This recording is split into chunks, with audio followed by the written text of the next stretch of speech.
And keep that going for Matthew Dix. Here he comes right now.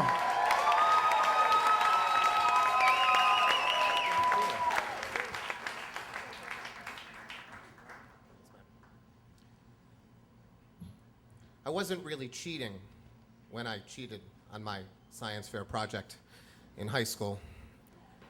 I wasn't cheating because I didn't actually want to win the science fair. I was trying to save the world. It was 1985, and the world was sort of captured by the Ethiopian famine. We Are the World was playing on the radio the whole time. Sally Struthers, the thin version of her, was on TV holding Ethiopian babies and telling us that we needed to save them.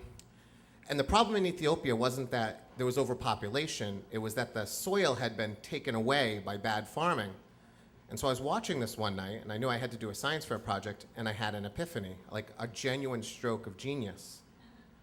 I said, why don't we just make soil for them?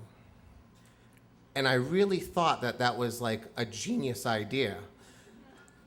I thought it was like the kind of idea that was going to save millions of African babies, and more importantly, it was going to make me rich and famous.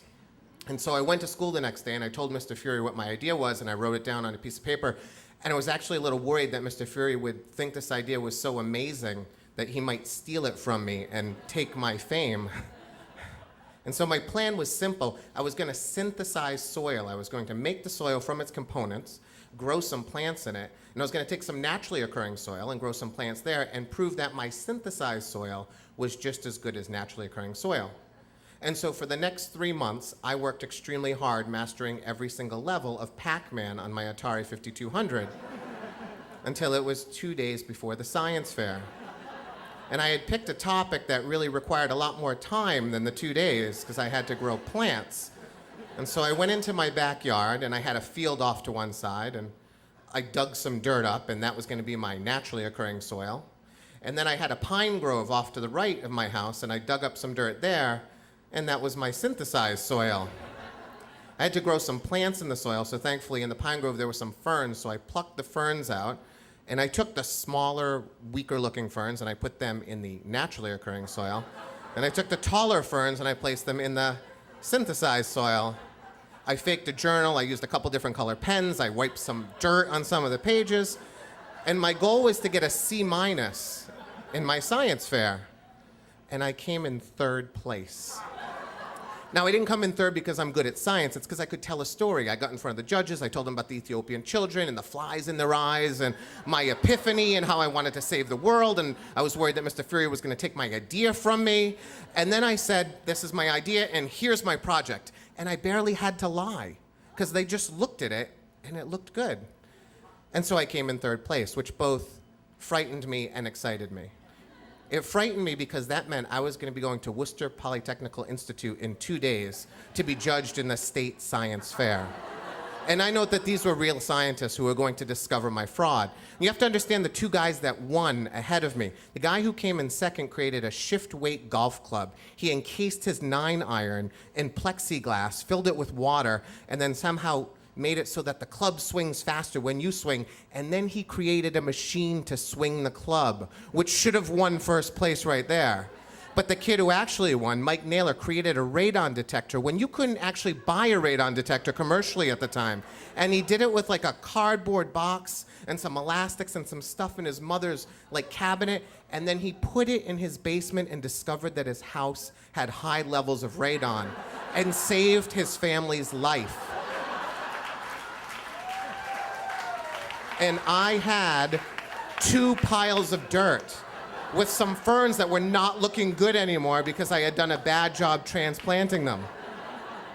But I was excited because I was going to the college, and I had never seen a college girl before, and I had just seen Revenge of the Nerds, which left me with 2 bad impressions. 1, college girls really like nerds, and 2, colleges don't have a lot of nerds.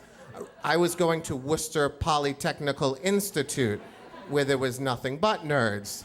But I got to miss 2 days of school, and that really excited me. I had the chance to see girls, so I went there, and on the first day I got judged, and I did okay. As far as I knew, the judges, they looked at my project, they listened to my story, I told them about the flies and the eyes and Sally Struthers and how I wanted to save the world, and then my job was done. And I had the opportunity for 2 days I was going to be unsupervised, and I wanted to get out of that field house and go look at college girls. And so Mike, the winner, and Eric, the guy who did the Shiftweight Golf Club, they were not going to go with me. They were interested in science, and they were far cooler than me and knew I would never get any girls. So they weren't going to go with me. So I had to find someone at the science fair who would be willing to go. I chose the kid who was closest to the exit door. I felt like he only needed 18 steps to get out. I only needed to convince him to take 18 steps. So I went over to his science project, and I asked him about it, and he started telling me how, and I'm not really sure what he said, to be honest with you, but it was something about he was isolating a cell because one day he wanted to cure cancer. And he literally described a 20-year process that was beginning with this science fair that would ultimately lead to the cure of some cancer 20 years down the road. And he described it with this earnestness and with this sincerity. And as he talked to me, I knew I was not going to get this boy or anyone else in this field house to take those 18 steps to the door to go look at college girls with me. And I realized in that moment that I was in the company of truly great people. People who could build radon detectors from arts and crafts materials, and guys who literally were beginning their science career at 15 years old with the hope to cure cancer. I was in the company of amazing people, and I was never, ever going to be one of them. Thank you.